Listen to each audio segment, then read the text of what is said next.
Hi everyone, thank you for joining again, tuning in for a session of prayer, updates, Q&A, and some Bible study. And I have very interesting things to share with you today on all fronts. So I think you'll be interested. And if there are any questions, of course, you're welcome to ask. Let me just share my screen. Okay, here it is. So earlier I took Tavor to get some groceries, and I just felt like Tavor is protecting me more than I protect him in my current situation. So it's not a secret that children have to keep you grounded in a way. You can't just be stuck in front of news or television or swiping on social media because they're just there. They need you, they need your help, they need your attention. So I think he's protecting me very much in these hard times. So earlier it was a sunshine in that grocery store. Everyone was like just laughing from the way he did the grocery. He just picked stuff, random stuff from every shelf, and brought a lot of joy and entertainment for the people that were there. So I thought I'll start with this cute boy. Okay. Before we pray, Psalm chapter 10, I just want to show you some of the people that the face of the victims, essentially. This is the Zohar family was massacred. Only one son survived. His name was Ariel. He was jogging just around the kibbutz. He noticed something is wrong, start running, and he survived. But his parents and two sisters were killed by the terrorists. So this is the Zohar family. The father's name is Yaniv, the mother is Yasmin, and his sisters are Keshet and Tchelet. So he buried his entire family today. So we're praying for those who mourn for their dear ones, for those who were killed, and we pray for their ascension, the soul of their. We pray for the ascension of their spirit. And we pray for those who were kidnapped. This is Hagit, my friend. She's celebrating 48th birthday today. So that's her and her son. She has two sons and one daughter. And these are the faces of those who were kidnapped. And there is I guess, a rally or something of that sort tomorrow at Times Square. So if you are aware, if you have friends or family in New York that want to join that, then just let them know about it. This is happening again tomorrow, Thursday. Okay, so we're going to read Psalm 10.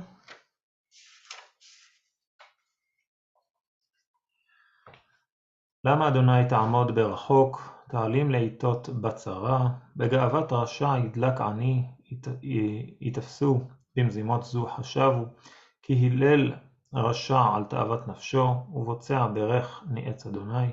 רשע כגובה אפו בא לדרוש, אין אלוהים כל מזימותיו.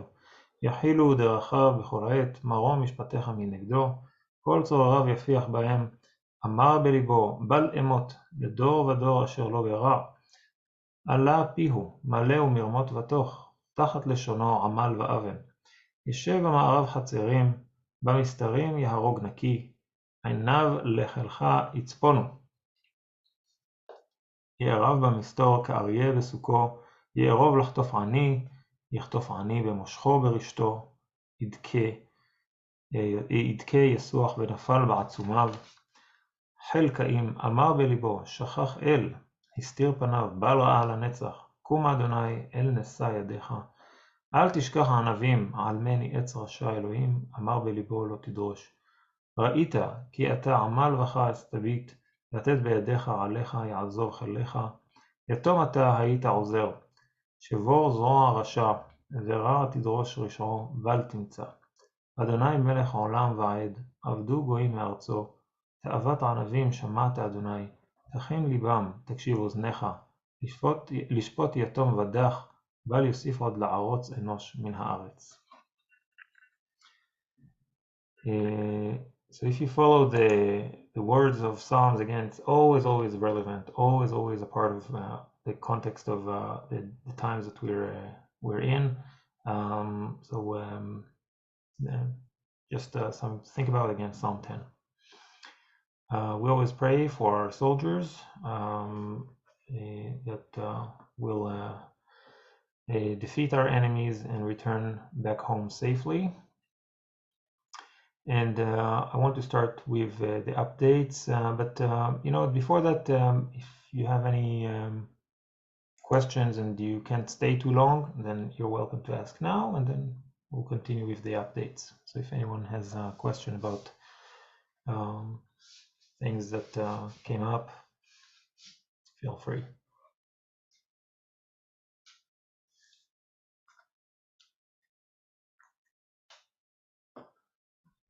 Okay, you can always write on the chat, and you can always open your microphone, so just don't hesitate. Okay. So just the updates, I have quite a few updates, although I'm mainly in Jerusalem here. Every now and then I have to do stuff outside the city, but I'm mainly in and around Jerusalem. And today I donated blood. I'm O negative, that's my blood type, and I felt like a celebrity over there. If you're not familiar with what it means, it just means that you can help everyone. It's like the super blood. So that's how it goes. It's taking place in the big basketball arena in Jerusalem, and so many people showed up. It's unreal. Like since the beginning of the war, just unbelievable. There are so many places, like so many stands where so many, I guess, nurse and nurses that can take care of taking the blood. Dozens and dozens of people are taking care of that, and hundreds and hundreds and hundreds of people showed up.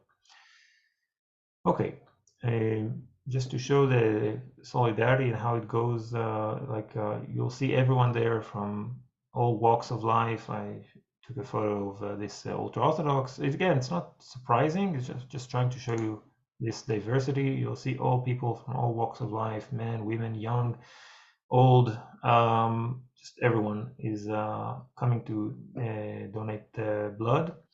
And many of the workers in Magen David Adom, which is our emergency health services, is basically many of them are Arabs. So I just saw this Muslim lady, but there are more. There's more. I saw a lot of Arab people working there. So again, not surprising for people who live in Israel. It's not shocking, but I just wanted to share that with you.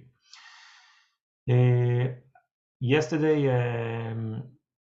I think it was Joyce mentioning the hospital that was bombed, and I think it's beyond dispute that it was a rocket of the Islamic Jihad.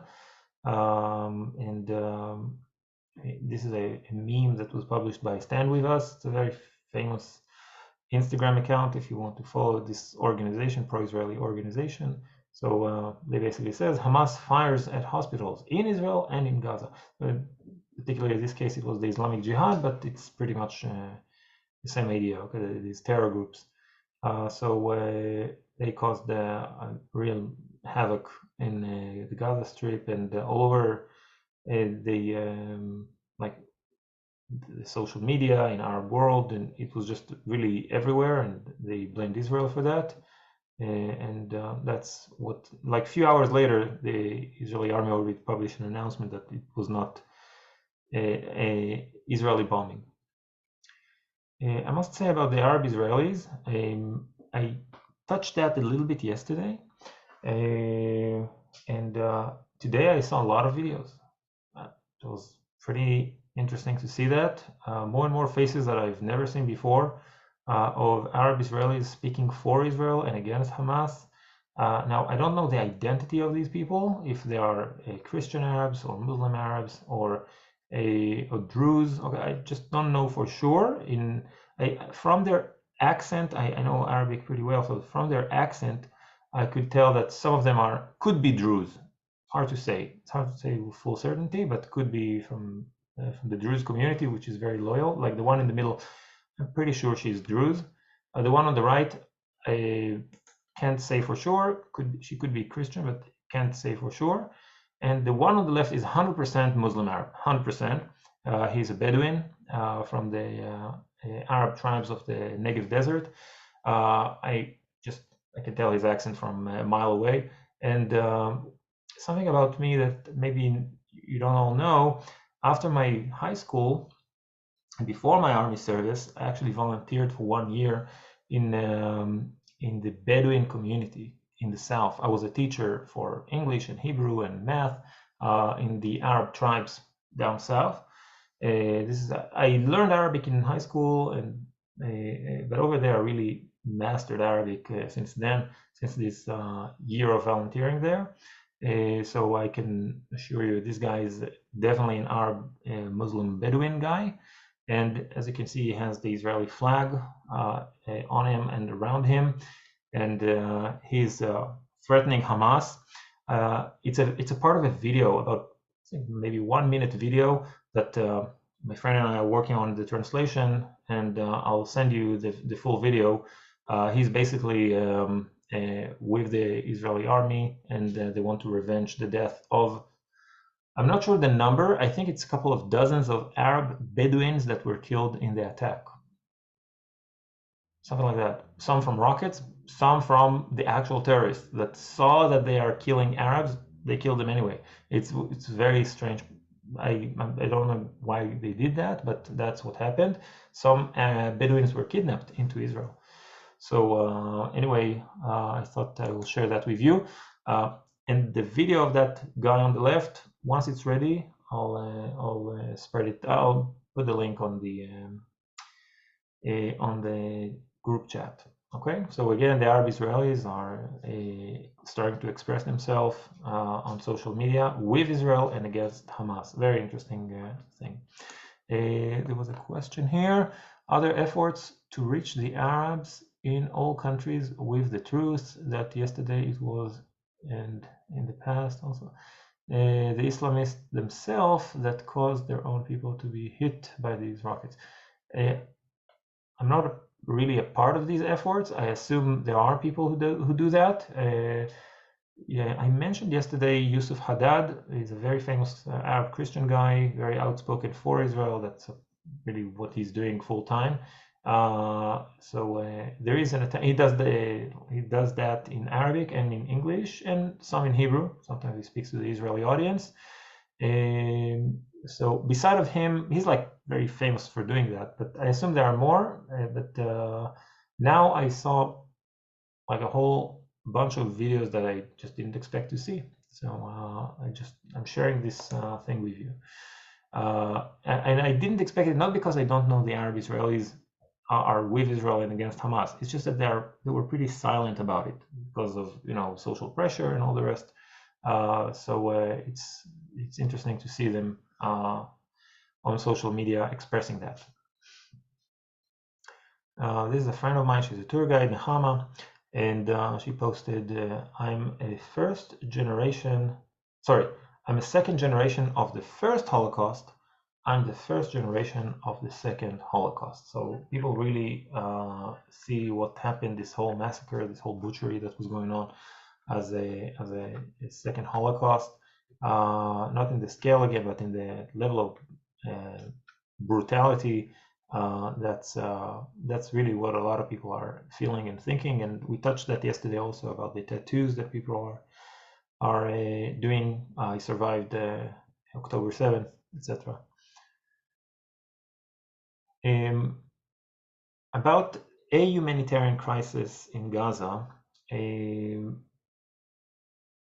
I don't follow the news to the level that I know what exactly is happening there, so I'm not trying to portray it as if I know what the full picture in southern Gaza is. Okay, you can just check different sources for that. I'm sure the situation is not pleasant, 100%. I'm sure there are people that are dying because of the situation, simply because they flee for their life in hundreds of thousands from northern Gaza. I'm sure about that. Whether you can call it humanitarian crisis or not, I just don't know. But there is the whole framing of it, humanitarian crisis, is actually the problem. Because when you say humanitarian crisis, you basically mean that we are in a court and some people are guilty and some people are not guilty. And though those who are guilty, for example, the terrorists, they should be killed or punished. And those who are not guilty, they should be left alone. So this is basically not to understand what a war is. War is not a court of justice. Okay, war is a clash between two collectives. In this case, two collectives: the Palestinians of Gaza on the one side and Israel on the other side. And this is not about who's right and wrong. It's just about this clash of two collectives. So this whole framing of a humanitarian crisis, but you have to leave the civilians out. This is just, again, it's just not to understand what a war is. And we experienced that I mean, just in my lifetime, I'm 39 almost. I experienced that so many times that I just, why are we even talking about it? It's not really the discourse. The discourse is like when we were fighting against Hezbollah in Lebanon, for example. Again, in my lifetime, I was a soldier back then. It's not about the civilians. It's about two collectives fighting against each other. And when you are part of another collective, then you can't think that okay, Israel will knock on each person's door and check and do the whole background check on each other. If they see, if the Israeli army sees a rocket launcher somewhere, they will just destroy it. It has nothing to do with the civilians around it or the collateral damage. So this is just so basic. Okay, so historically, yes, Israel was, of course, protecting civilians and trying to avoid collateral damage and all the rest, but not in a total war, not in a full-scale war that we're going to experience, we are experiencing now. So okay, so this is one thing. The other thing is the humanitarian crisis. Okay, there is a border with Egypt. The Egyptians refuse to allow Palestinians into Sinai and to have, I don't know, whatever displaced personnel camps or etc., just to save the civilians over there. So again, it just shows you that that's what Israel is dealing with. Okay, so Hamas doesn't allow the people to escape. Egypt doesn't want to open the border, but all the blame goes to Israel, of course. So I'm just saying that if you try to examine the full picture, this is another thing to consider. This gentleman over here, I don't know the guy, but he wrote the following thing. Last Saturday, I went with my son to study in fathers and sons study group. Okay? Something that very common. They do that in Shabbat in many places. And then I look at the page of what we study and understand why we are going to win. So the little paper on the left, that's what they were studying, and basically they were studying about the dignity of every human. And then on the other side, you'll see the Palestinians in like a play towards the end of their school year, basically celebrating killing Jews. So this is just, we've seen these since I don't know, since forever. Basically, we see these little plays that school children in the West Bank, in Gaza, basically they just have these whole plays that they are fighting and killing Jews. So this is something that I just grew up with, so not particularly shocking. But he's basically saying, because we are focusing on the dignity of the people, that's why we are going to win. Because we don't do that out of disrespect to humans' life. We actually do that with respect to humans' life. A little bit of humor, if you don't mind. So the one on the left is a funny guy on TikTok that was mocking Hamas basically and saying, you know, you terrorists, when you'll go to heaven and you'll meet your 72 virgins, that's how they're going to look like. And he kind of painted his face in a funny way. So just everyone had a a good laugh about it. And the one on the right, it's people are sending food and donations to soldiers and to displaced people from the Gaza envelope. And then they sent pasta, gluten-free, made of buckwheat. I guess that's how it's called. Okay, buckwheat. And then over here on the note, in the blue note, they wrote, "Sorry about it. Sorry about the gluten-free pasta we've made of buckwheat. We're from Pardes Chana. Pardes Chana is like a hippie town, kind of, and that was also very, very funny. So yeah, just shows you that everyone is like joining the effort. People from, again, from all walks of life, left and right, young and old, Jews and Arabs. So that's another little example.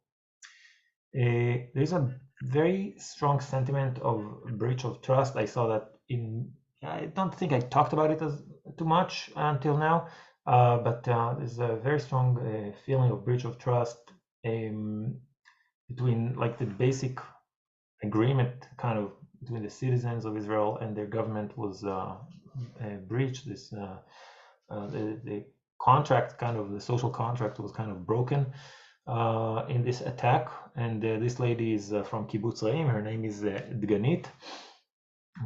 She's in a lot, and she really talks about it, about how this contract, this covenant between me and my country is broken. There is a breach of trust with my state, and I have a lot of anger. I can't find rest. And the people that run the show is an organization that is called the Brothers in Arm. And the Brothers in Arm, it's an organization that started as a part of the protests of the last 9 months. It's an organization that basically says, we are the reservists, and what you do with the judicial reform, what the government was about to do with the whole judicial reform, this is a breach of trust with us. We are reservists. We're going to serve in the army. We need to know that the people on the top are not dictators with full power.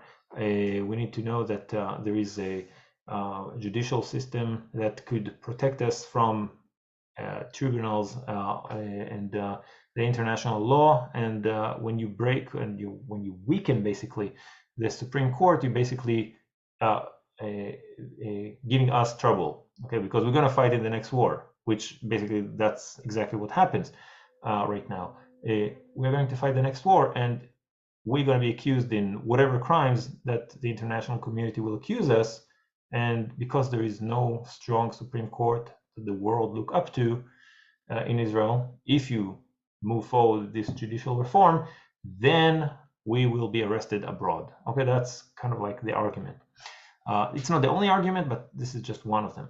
So this lady actually trusts this organization, Brothers in Arm, that really runs the whole operation room, in the sense that they take care of every citizen, every soldier, every need right now, much better, almost like a ghost government that is happening right now. And they do it much more effectively than the actual ministries that are in charge of that. She says that she doesn't want to meet any minister. All these ministers just accuse me of being an anarchist and a traitor because of the protests that took place. And that's it. She only have trust and faith in the citizens of Israel, but not in the government. So this was a very strong words from this woman that actually saved the lives of 20 members of her kibbutz. She kind of managed to save them and get them into her shelter, and she saved them from the terrorists. There's a lot going on. Again, it's always there. I don't highlight it every day or to the same extent every time, but there is a lot of criticism against the government going on. I know that some people are saying, don't do that right now. It's weakened the spirit of the soldiers, so just avoid that right now. But again, it's just the anger is so massive that it's just it's really all over. The one on the right is a song by a very famous Israeli Jewish poet, Bialik. It's like the national poet almost of Israel. And it says, "You don't see the wind, but it moves the sheep and not the rags that are on the not the rags that are hanging on the sheep that everyone can see." So the wind and the spirit of Israel, it's actually the same word, ruach. Ruach means spirit, and ruach means like wind as well. So the spirit of Israel is the one that moves the country, the sheep, and not the politicians that are like rags hanging over there for everyone to see. So again, that's one of these people, some person that I really cherish posted that, and it was quite surprising actually to see it from her. The one on the left here by Amit Mendelbaum, the tweet, he says, what I see now happening with the United States in getting involved in what's happening in the conflict is kind of like a startup company. The investors decided that the management doesn't work, but the employees are really, really good. I mean, the citizens of Israel are really, really good. And they decide to put some more money, but take over the board in order to save the company. So that's this gentleman take on it. I think this is it. Yeah, I think this is it for now. If you have any questions, that's the updates part. If you have any questions, you're welcome. I hope you can stay. I do want to show you a few little things, and we'll have a Bible study as well. Why do you think Egypt does not want to open the border? They are afraid that once they will open the border, the Palestinians will just flow into Sinai. From Sinai, some of them will go into the hinterland of Egypt. Some of them will go abroad, but some of them will just stay, and that's it. Like you can't get them back to Gaza anymore. I guess that's probably their main concern. Not what they officially say, but behind, yeah, that's what I think. That basically, it goes back to 1948. Okay, in 1948, since then there was this whole attempt of the Arab world and the Arab League to keep the Palestinian refugees in their camps and not to absorb them to Jordan or to Syria or to Lebanon, because they want to use the Palestinians as a tool to bash Israel with, and basically to say, no, these Palestinians have to go back into Israel. And then if they ultimately would go back into Israel, they will change the demographic of Israel to the point that it won't be a Jewish state anymore. So this is historically, so it's always in the back of their head that they want to use the Palestinians as a tool, a demographic tool, in order to change the Israeli society and the demographics of the Israeli society. So I assume that's what behind it. And that's it. Yeah. Any other questions regarding that? Well, Itamar, there's overwhelming proof that Israel did not bomb the hospital. Yeah. And that the international press picked this up and reported it as a possibility without any, with only the word of the Hamas.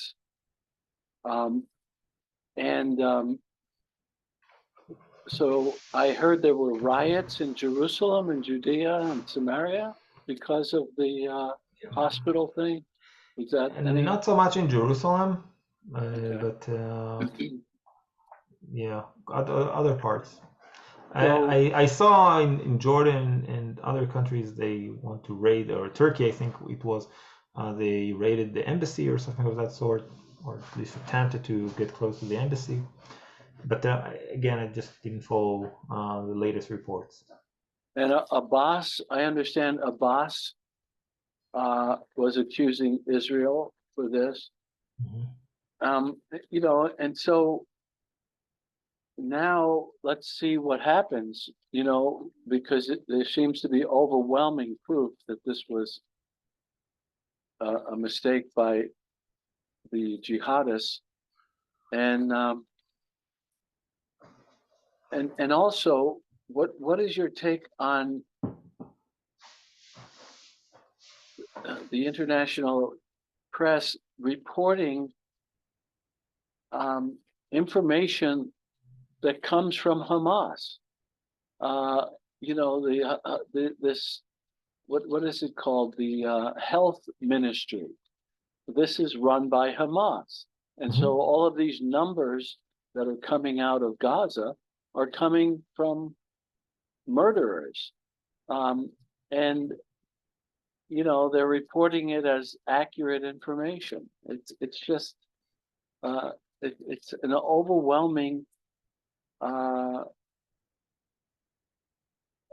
number of lies that are being reported over and over. Um, Look, I don't, I'm not holding my breath and waiting for the apology of Hamas saying we were wrong, and it was actually the Islamic Jihad that bombed the.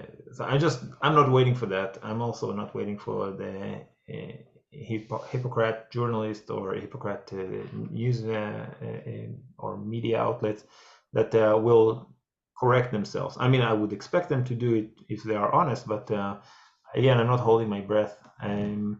This is the type of battle that Israel tends to lose in a way, sadly. Not supposed to, but tends to lose. It's just a matter of numbers and bias, I guess. People believe the side they want to believe, and they just say, no, no, no, the Israelis are saying that, we just don't take it. So again, this is like a part of the whole social media echo chamber that we're in, and people just choose the outlet, the news outlet they want to follow and listen to. They don't necessarily diverse their these outlets, and it's pretty obvious that that would happen. They are just in their echo chamber. Um, but I assume, I at least hope that some of the bigger networks will correct themselves. And again, I just don't follow that. I hope they will. yeah, you can't follow it all. Yeah. Anything else, my friends? Okay. So the next thing that I want to share with you, uh, before we continue to the Bible study, I actually want to do something else. I want to share with you a few things. 1956, there was a minor war with Gaza, not with Gaza, sorry, with Egypt. Um, this, as far as the Israeli concerned, was an amazing display of strength, how Israel can maneuver and send tanks and infantry and basically conquer Sinai. It was a plot of Britain, France, and Israel against Egypt. The French had their own problem back then with the Egyptians. The Egyptians supported the rebels in Algeria against the French colonialism, I guess, in Algeria. And the French had their own problem with Jamal Abdel Nasser, the president of Egypt. The British wanted to keep the Suez Canal for them, and Israel wanted to attack the Egyptians that controlled, again, back in the 50s, they controlled the Gaza Strip and sent terrorists into Israel at that time. So this is what you see here is the commander of this division basically sending that to his soldiers and commanders in the 1st of November 1956. And we're basically going to breach and conquer Gaza, which is a part of the state of Israel that was torn from it, and the military base of the Egyptians and their murderers. They are called Fidayun. So they just describe that part. So before that happened, 1956, before that happened, the same year, there was a very, very famous a story that happened back then. A young man, I think it was 20 or 21, he was very young. His name was Roy Rotberg, was killed in the kibbutz of Nachal Oz. by these fidayuns, these murderers, these terrorists that were sent by the Egyptian military. They were Palestinians, the murderers, but they were all operated by, it was all orchestrated by the Egyptian army. So Roy Rothberg, this young farmer and a soldier, he was killed in Nahal Oz, in the fields of Nahal Oz, and the speech or the eulogy of Moshe Dayan, you can see him right in the middle. Okay, he was the chief of staff back then. The speech or the eulogy of Moshe Dayan over his tomb is a very famous one. It's a very famous one. I saw that it actually has a Wikipedia page on, so you can find it in English too. So let me just share that with you. I want to read some of it. It's a very interesting eulogy. So you can read the entire thing. Let's read at least some of it. Okay. Early yesterday morning, Roy was murdered. The quiet of the spring morning dazzled him, and he did not see those waiting in ambush for him at the edge of the furrow. Let us not cast the blame on the murderers today. This is the chief of staff saying, listen to that. Why should we declare their burning hatred for declare their burning hatred for us? For 8 years, again, since 1948 to 1956, for 8 years, they have been sitting in the refugee camps in Gaza. And before their eyes, we have been transforming the lands and the villages where they and their fathers dwelt into our state. It is not among the Arabs in Gaza, but in our own midst that we must seek Roy's blood. Okay, so powerful, powerful words. Okay, why are we just, okay, yeah, we know they hate us. Listen, this is what we're doing here. We are taking their land and we are making it flourish under our kibbutzes, and they see that from the other side of the fence, which is not a very serious one, and they have burning hatred for that. How did we shut our eyes and refuse to look squarely at our fate and see in all its brutality the destiny of our generation? Have we forgotten that this group of young people dwelling at Nahal Oz, bearing the heavy gates of Gaza on its shoulders? Okay, so it refers to Samson actually. Okay, the Samson that took the gates of Gaza. But it's just an amazing speech. Okay, let's continue.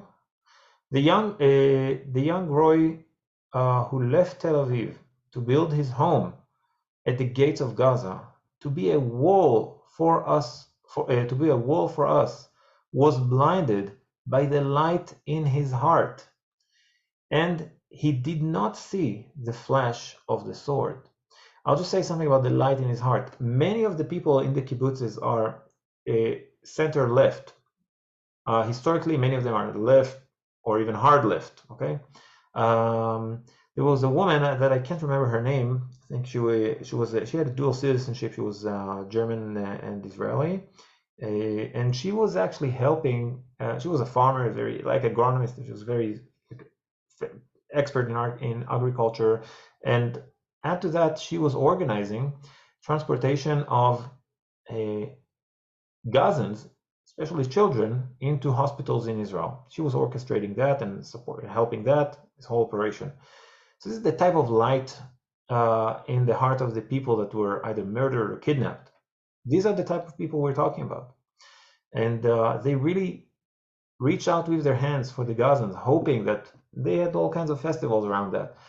Kite festivals with all kinds of messages. They hoping that someone on the other side will see, no, we want to live in peace and all the rest.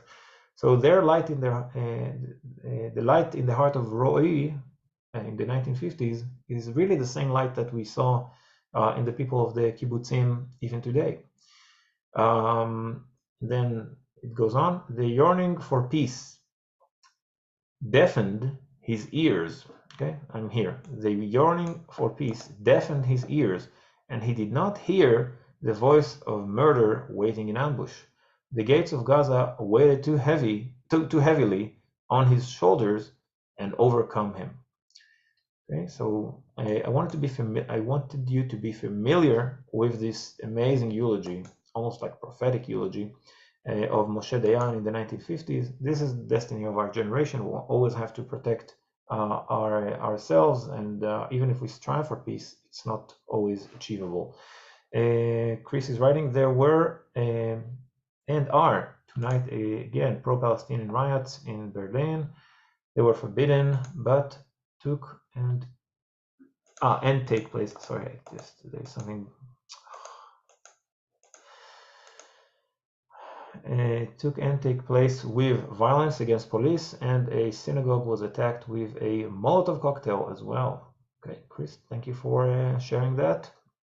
Again, this is the type of things that are going on in the throughout the world. The pro-Palestinian activists, some of them are violent, some of them are almost directed, I would say, by these organizations. I know that I think it was Argentina. Don't forget there is a large Arab population, Muslim population. Some of them are Shiites, and some of them are like the base of Hezbollah, both Hezbollah and Iran in Latin America. I mentioned it in the past that the drug cartels are getting all kinds of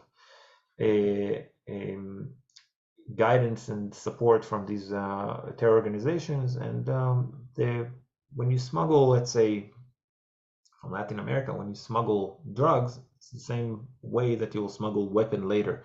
So they are very much connected, and I'm not sure about Europe, I'm not sure about Germany specifically, I don't know, but I know that in other parts of the world they are actually they have Hezbollah members and the Revolutionary Guard members in these communities.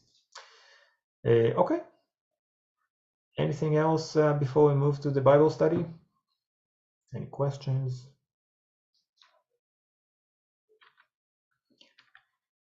Okay. Okay, good.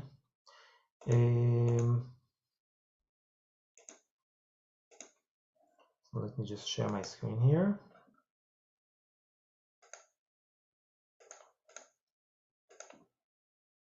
Okay. So I want to share my screen with a few things. Two slides, and I want to show you on Google Earth where the story happens. This is a very, very famous story in the book of Genesis. Jacob basically wrestles or encounter the angel just as he's about to enter the land of Israel after more than 20 years in Haran, 20 years abroad basically, when he got married with the daughters of Lavan and Rachel and Leah, and the concubines. They already started a big family in Haran. Haran is today in today's Turkey, and now he's about to come back to the land of Israel. And just as he's about to come back, he has this fight with an angel. So let's read the verses from Genesis 32. It says Jacob wrestles with God. It's not with God himself, it's with an angel. And sometimes angels in the Bible are called God, but it's not because the angels are God, it's because they are the messengers of God. So it could be confusing, but it's just the way biblical Hebrew works. So it goes like this. That night, Jacob got up and took his 2 wives, his 2 female servants, that's the concubines, and his 11 sons, and crossed the ford of the Jabbok. I'm going to show you where that is. After he had sent them across the stream, he sent over all his possessions. So Jacob was left alone, and a man wrestled with him till daybreak. When the man saw that he could not overpower him, he touched the socket of Jacob's hip, so that his hip was wrenched as he wrestled with the man. The man said, "Let me go, for it is daybreak." But Jacob replied, "I will not let you go unless you bless me." The man asked him, "What is your name?" "Jacob," he answered. Yaakov, Jacob in Hebrew, it's coming from the word something that is not straight. So it could mean someone that deceives. It could mean a mountain.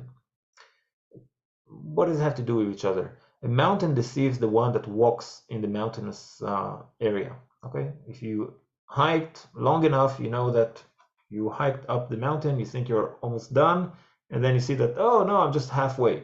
Or you take a right turn, a left turn, and then you understand that you're losing your way. Basically, you didn't navigate your way right in the mountains, because the mountains could deceive you.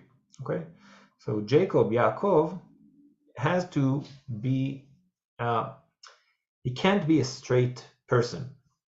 Okay, he can't be a straight person. We're going to understand a little more why.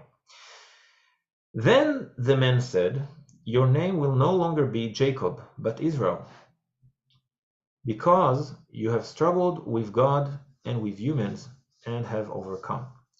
So Israel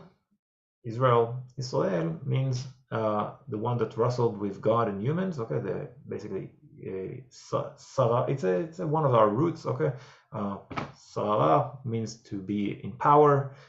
Sar in Hebrew means a minister, for example. So Israel is the one that wrestles with God. That's what it means. It has another meaning. Yashar, which is the first three letters of Israel, means straight. Okay, instead of being twisted and going left and right like Jacob, you can be straight. So now you can be straight with your God. Okay, God with human overcome. Okay, I'm in verse 29. Jacob said, please tell me your name. But he replied, why do you ask my name? Then he blessed him there. Okay, the angel blessed him. So Jacob called the place Peniel, saying, it is because I saw God face to face, and yet my life was spared. Okay, so this is the encounter with the angel. This is the basic meanings of Yaakov, Jacob, and Israel. I want to show you, geographically speaking, what is the context of the story. But in every given point, in every moment, you can just ask me whatever you want. It doesn't bother me. Let me just, I don't want to show you the entire thing, but I just want to focus on the terrain, and I want to show you where the story is happening.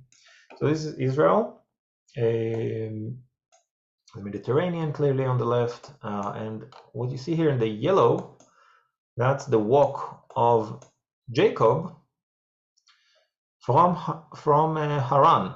Haran, I told you, it's an actual place in Turkey. This is Turkey. This is Haran. There's some. I haven't been there myself, but I just know that there is a touristic site, a place that you can actually see over there. Just take a look at this vast land with all these fields. It's really amazing. I remind you that Abraham also lived in Haran for a while before he moved to the land of Canaan. This is an amazing oasis over there. Okay, so from there, Jacob goes to where modern days Syria and Lebanon is. And then he goes further south after Damascus to a place that is called Dara, Edrei in Hebrew, Edrei or Dara. It's an actual place in Syria. And then these are the rivers already. These rivers of that are basically a part of the basin of the Jordan River. Okay, so he doesn't go through these rivers. He goes further to the next one. From the Yarmouk, he goes to the Yabok. So the Yabok, or Zarqa River today, in Arabic it's called Zarqa River, but we call it Yabok, it's the biblical name. This is how he entered the land of Israel. Okay, so again, just to give you a better look, Jerusalem is over here, and he's crossing not too far from Jerusalem area into the mountains of Samaria. Okay, so let's get a closer look, and I also want to show you how the terrain looks like. Okay, so it goes like this. This is the Jabbok River. Here's the Jordan River over here, and he passes somewhere over here. We don't know 100%, but it has to be somewhere around here. Why? Because then they tell us what is the destination. Where does he go next after he met Esau? He goes to Nablus. He goes to Nablus and he goes specifically through the valley of Tirzah. So that's how he continued from here. Okay, let's take a look at this whole Jabbok River thing. Let's see how it looks like. Jabbok. Let's take a look.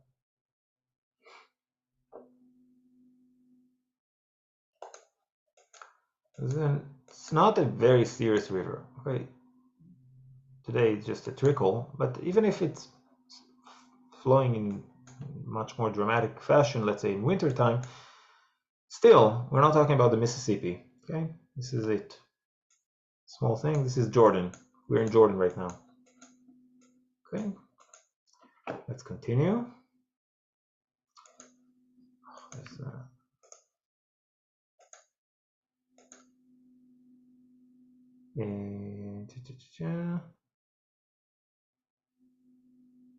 Yeah, bulk passage.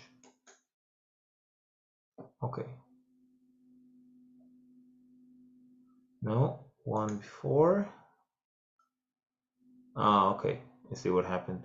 Let me just try it in a different way.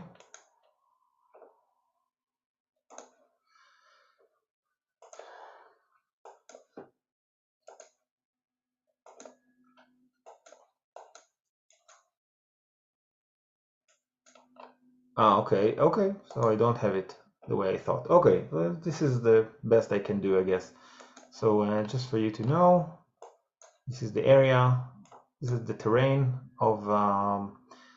We're looking at the mountains of Jordan, basically. The Jabbok River goes here, and then somewhere in this area, Jacob is crossing. You can see the sign, Jericho and Jerusalem to the south, Tiberias to the north, and this is the road today into Nablus, the valley of Tirzah. I think there's another, yeah, from here you can see, you can have another look.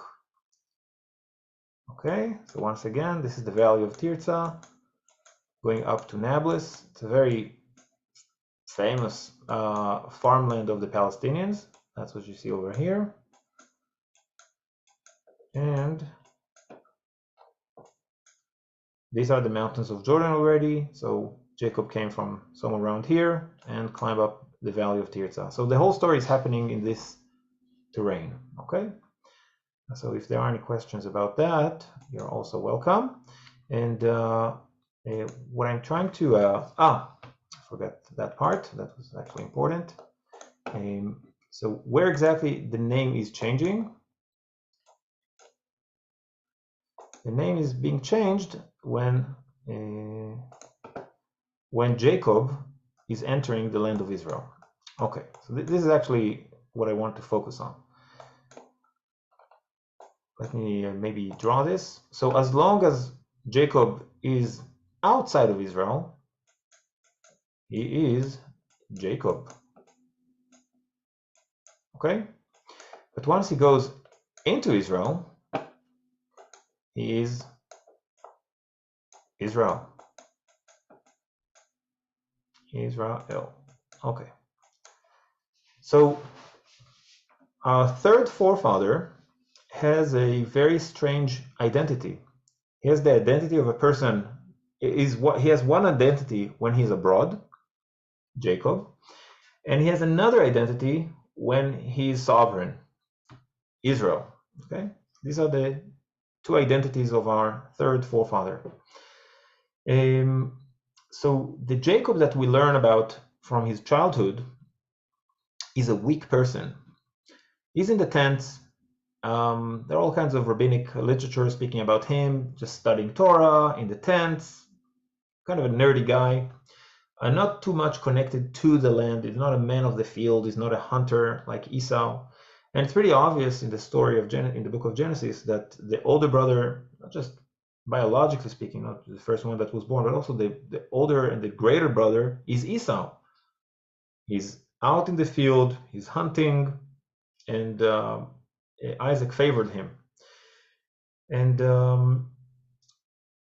we talked about it in the past that Isaac, when he's old and blind, he blessed a person that had the voice of Jacob but had the arms, the hairy arms of Esau. Now we know the story. We know what happened over there. Rebecca put these the wool of the hair of the goats she slaughtered on the hands of Jacob, so that if Isaac touches him, he sees, oh, this man is maybe Esau, the hairy guy.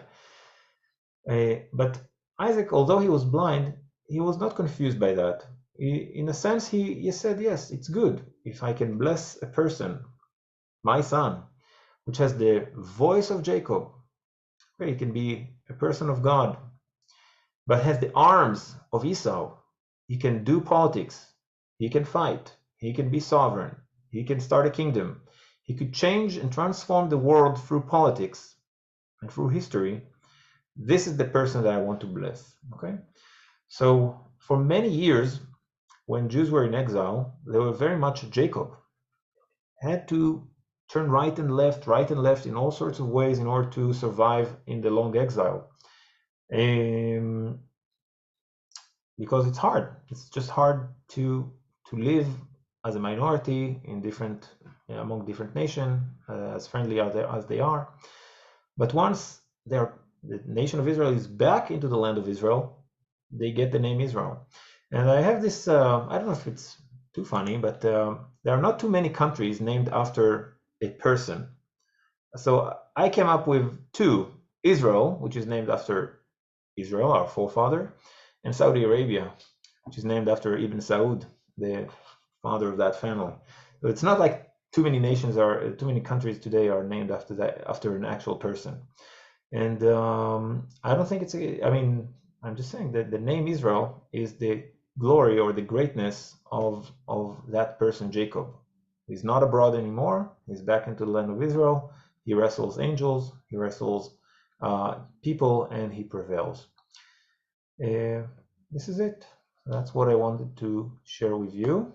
And if you have any questions, you're most welcome.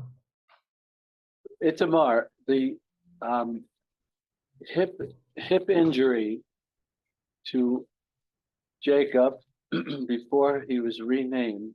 Yeah. What do you look at symbolically for that?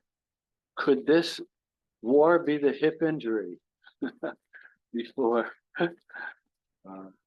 before the blessing? Yeah, you can see that. Again, we're already in our land for 75 years. So I think it's Zechariah, I can't remember, chapter 11 or 12, that speaks about another round of violence when Israel is here. There's more, but this is like quite an interesting one. I can't remember if it's Zechariah 11 or Zechariah 12. It speaks about the nation of Israel being like conflicted amongst themselves, and then there is another war going on. And I just don't have it from the top of my head, but maybe I can actually use that for our next one of our next sessions, speaking about Zechariah 11 or Zechariah 12. Mm-hmm. Yes. Yeah. Contending with God, wrestling with God. I think that's what's happening right now. It's very interesting. Did you see so Jerusalem? What, Paul? Sorry. Did you see the Jerusalem Post ad, the full page ad, by 25 Jews and 25 Christians? It was a letter to President Biden. Okay. That was published today in the Jerusalem Post. Did you happen to see it? No. Again, I don't follow the news too closely. Is that the one you were working on? No, but okay. it was close enough, but Okay. not quite the same. Okay. Our good friend Tuli Weiss was the author of the letter, but it was signed by 25 Jews and 25 Christian leaders, including David Friedman, the former ambassador to Israel. Mm-hmm. It's worth reading. Interesting. Thank you. Okay, so just a new thing that I want to do. I'm going to stop the recording so that if you want to speak up or open the cameras or ask a question, you can do that. So I'm going to stop the recording right now.